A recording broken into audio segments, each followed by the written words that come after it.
好啦，未同各位介紹之前咧，我哋先出嚟睇下呢一個屋苑嘅賣點啦。呢一個屋苑嘅賣點咧就係出面嘅四重景觀啦，係啦直對面咧就有呢個山景啦，然後咧有呢個河景同埋呢個樹林景嘅，然後咧右手邊咧就有呢個海景嘅，係啦，四重景觀，係啦喺呢個惠州啲區域咧為數不多嘅，非常之多嘅呢個景觀啊，淨係呢個景觀咧都已經係非常之有呢個屋苑呢個價值㗎啦。做咗呢個開放式嘅廚房，佢點解要做呢個開放式嘅廚房，然後又加塊玻璃咧？因為咧佢出面嘅景觀非常之靚好似平時你屋企人煮緊飯嗰陣時，哇一轉頭呢邊就睇到呢啲湖景樹景、海景呢啲等等嘅景觀，係咪啊？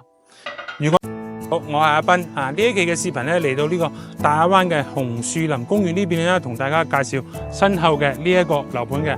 身後嘅呢一個樓盤咧就叫做鴻坤九溪花園嘅係啦同大家介紹下啦。呢一個鴻坤九溪花園咧，佢嘅景觀各方面嘅都係非常之靚噶啦。呢一個樓盤咧，佢係沿河打造戶戶皆景嘅一個樓盤嚟嘅，係啦，佢擁有呢個山景啦、河景啦，同埋呢個紅樹林景，並且擁有呢個海景嘅呢個樓盤係有四重景觀嘅樓盤嚟嘅，係啦。並且咧呢周邊嘅呢個居住嘅環境咧都係非常之靚嘅喎。同大家介紹啦，周邊嘅有一種動物佢就係叫做呢個白鷺咧，佢對呢個居住嘅環境咧要求都係非常之高嘅，係啦。同大家點講下呢個環境點高呢？就可以睇下我哋身後嘅呢個環境空氣質量監測系統啦。佢嘅呢個負離子呢，係呢一邊嘅呢個空氣質量呢，係呢個市區嘅20倍嘅空氣質量啦，非常之好噶啦。就連呢個白鷺呢，都選擇咗呢一個片區嚟呢個棲息嘅，係啦。目前呢一度賣緊嘅單位啦，有呢個89平方啦，同埋呢個109平方，仲有呢個120平方嘅3個單位嘅。目前咧為咗呢個國慶期間去貨啦，裝修嘅最低價錢5600蚊起。如果咧係揀呢個毛坯嘅話咧，只需要4900蚊，每個平方減700蚊嘅，係啊。如果咧喺國慶期間前20名嘅呢個新業主，仲送埋呢個4個轆嘅新能源汽車啦，係啦而家咧就同大家講解咗周邊嘅呢個環境啦，陣間咧入去再同大家詳細介紹下呢個周邊嘅生活配套同埋呢個交通配套嘅。好啦我哋而家入到嚟呢個售樓中心啦，同大家介紹下嘅係啦屋苑呢度咧，距離呢個紅樹林河景呢度咧大概係呢個120米嘅距離啦，係啦沿河建設戶戶皆景嘅一個樓盤啦，各方面嘅呢個景觀都係非常之靚嘅。呢一邊咧北向就係呢個紅樹林。喺呢個樹與樹之間咧，仲有呢個3.9公里市政府出資打造嘅公園綠道啦，係啦呢一個北邊咧就係睇呢個紅樹林景觀啦，南向咧就係睇呢個海景嘅，係啦嚟到呢一邊咧，再同大家介紹下呢個周邊嘅呢個生活配套同埋呢個交通配套嘅。目前咧我哋就喺呢個鴻坤九溪紅樹花園呢一度呢個位置距離2公里範圍內嘅生活圈咧，就可以到達呢個沃爾瑪超市同埋呢個大溫霸市場嘅，係啦亦都可以咧嚟到呢個海鮮一條街同埋呢個金門塘碼頭呢邊食海鮮嘅。呢一邊咧就係呢個日常生活配套噶啦。然後咧喺呢個醫院方面嘅配套啦，就大概3公里範圍啦，就係可以到呢個惠雅醫院嘅，大亞灣嘅惠雅醫院係啦。再同大家介紹下呢個交通配套嘅，就喺呢個鴻坤九溪紅樹花園呢度啦。到達呢個中興中路呢度咧，就可以乘搭呢個263號巴士到達呢個沙田地鐵站嘅，車程大概40零分鐘咁嘅車程啦。然之後咧，亦都可以到達呢個中興大道呢度啦，大亞灣體育館呢度乘搭呢個西湖出行嘅巴士到達呢個各大口岸嘅，係啦周邊嘅呢個各方面嘅配套已經同大家介紹咗噶啦。而家咧我哋就先入去同大家介紹下呢個示範單位。好啦而家咧我哋入到嚟呢個大堂呢度啦，同大家睇下我哋從呢個入戶呢度入到嚟可以睇到咧大堂呢一邊咧各方面呢個質量啊各方面都係非常之好嘅。然後咧大堂呢掛嘅咧都係呢個大理石嚟嘅。好多而目前咧呢個樓盤嘅價錢咧呢個4-5千蚊嘅呢個起步價啦。各方面嘅呢個質量啊材料啊等等嘅比出面嘅8,000-9,000蚊嘅樓盤質量仲要高仲要好嘅喎。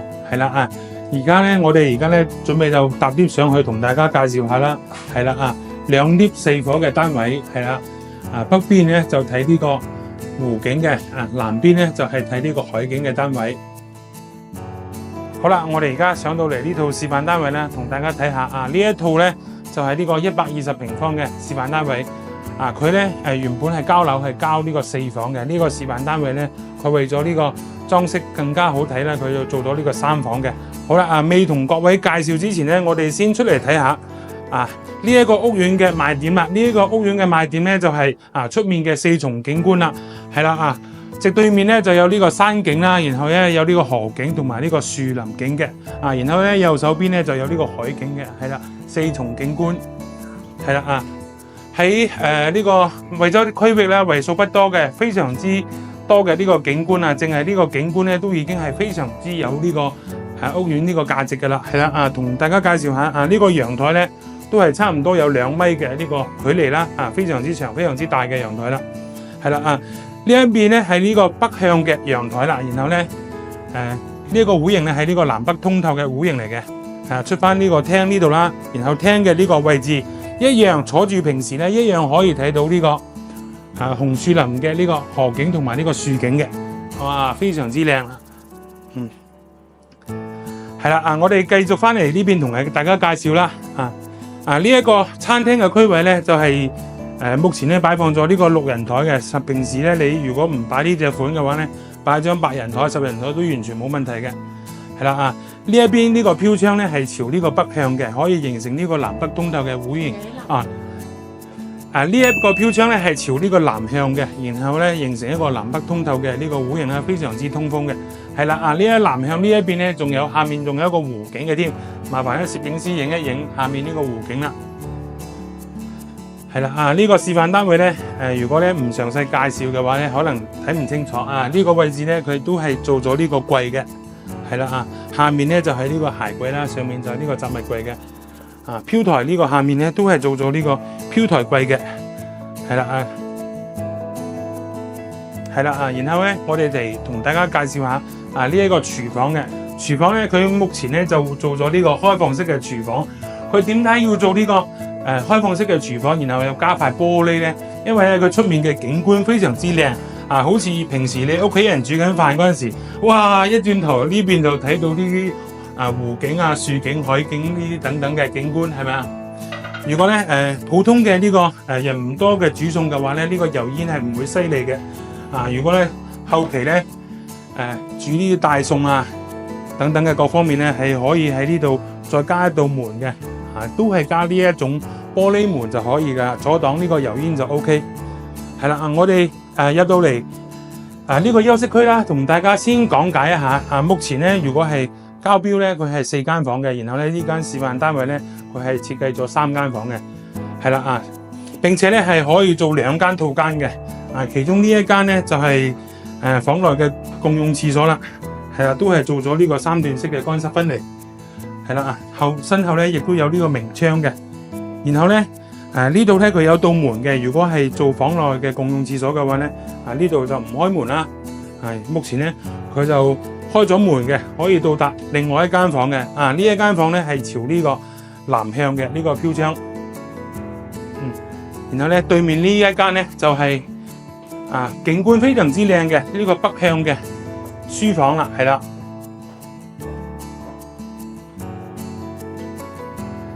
好啦，我哋嚟睇到睇下呢個主人房啦。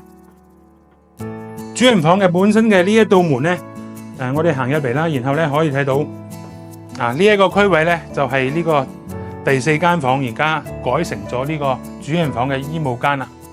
係啦，因為咧佢呢個示範單位啦，俾人一種翻到嚟就嚟享受嚟度假嘅呢種感覺啦，所以咧佢將呢個4間房嘅標準改成咗3間房嘅。並且咧呢一邊嘅飄窗係呢個北向嘅，可以睇呢個景觀噶嘛，係啦啊。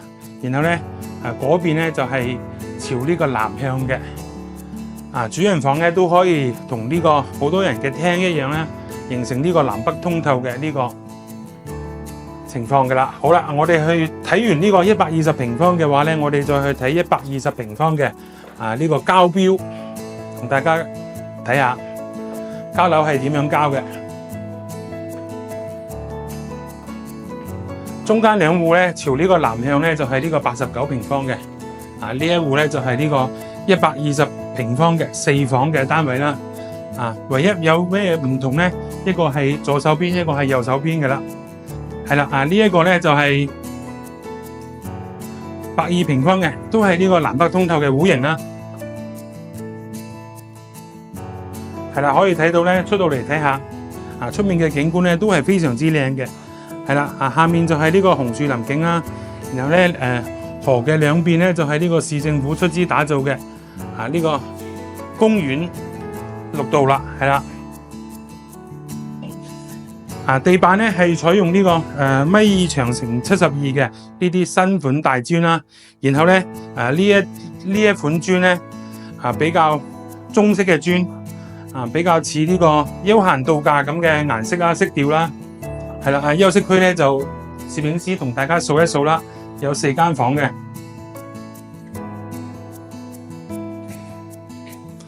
呢邊呢間咧就係呢個主人房啦。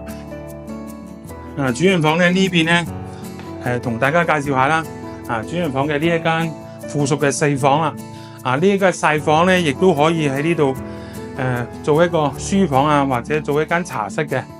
甚至乎咧可以睇到咧前面嘅呢個湖啦，攝影師如果拉一拉可以睇到啲白鷺嘅添，係啦右手邊咧就係呢個海景啦。呢間房咧都係非常之靚嘅。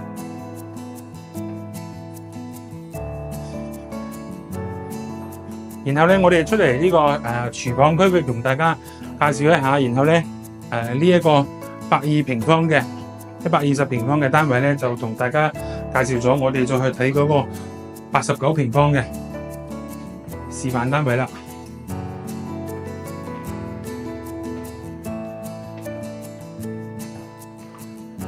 呢個咧就係89嘅3房2廳1衛嘅單位啦。示範單位我哋入嚟睇下。入到嚟咧，左手邊就係呢個7字形嘅廚房。然後咧右手邊呢一邊咧就係呢個定製嘅呢個櫃啦。入嚟睇一睇係一個直廳嘅戶型朝南向嘅，正朝南向。呢一邊咧朝南向咧係可以睇到前面嘅呢個海景啦。然後咧仲可以睇到前面嘅呢個公園。係啦，喺呢度咧同大家介紹下啦。然之後咧到時後期咧喺呢邊咧有一條路修路，會到呢個前方嘅呢個海鮮市場啦，同埋呢個綠道啦，都係非常之近嘅。到時候咧呢條路通咗之後咧，呢個距離咧只有呢個7分鐘左右嘅路程就可以到達呢個海鮮市場噶啦。然後咧呢一個區域咧到達呢個大灣嘅沃爾瑪咧都係2公里嘅距離，都係幾分鐘時間就可以到達啦。好啦，入嚟睇下呢個休息區。休息區咧3間房咧有2間都係朝呢個南向噶啦。呢一邊咧景觀咧同呢個客廳係一樣噶啦。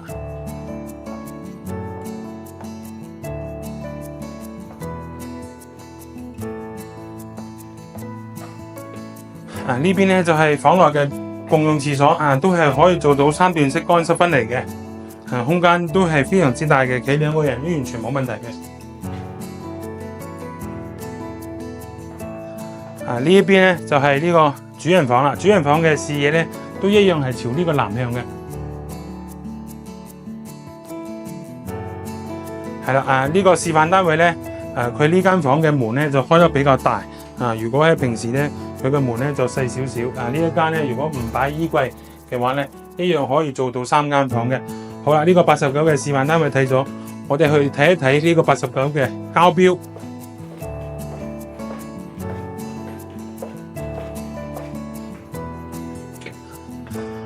實9嘅交標咧就係呢一個啦，係啦，入到嚟咧，廚房嘅呢個區位啦，同埋呢個入門呢個區位咧，呢個磚咧係有少少唔同嘅，裡面咧都係嘅，裡面嘅磚咧都係一樣噶啦，都係呢個1.2乘75嘅，佢分別咧係呢個設計師設計咗呢兩個顏色之後咧，區域更加好睇，更加清潔，各方面比較容易打理嘅，係啦，呢一邊咧都係一樣嘅，呢個景觀係啦，都係可以睇到呢個海景啊、公園景嘅等等，都係呢個直廳嘅戶型啦。入面咧就係呢個休息區啦。呢一邊咧第一間房係朝呢個南向嘅。呢一邊咧就係房內嘅共用廁所。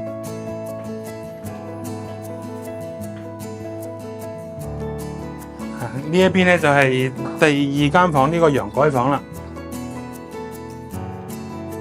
呢一間咧就係呢個主人房，都係朝呢個南向嘅。好啦，呢兩個示範單位同埋交標咧都同大家介紹咗啦。然後咧呢個鴻坤9溪花園咧喺呢個國慶期間咧，除咗呢個可以做呢個低首期之外咧，首期只需要2萬蚊加埋呢個尾數。前20名嘅呢個新業主咧，仲贈送呢個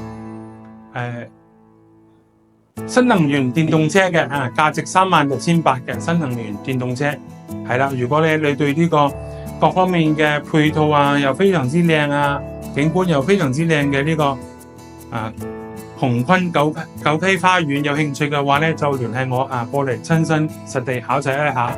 呢一期嘅一手樓盤咧，同大家介紹到呢一度，各位觀眾下期再見。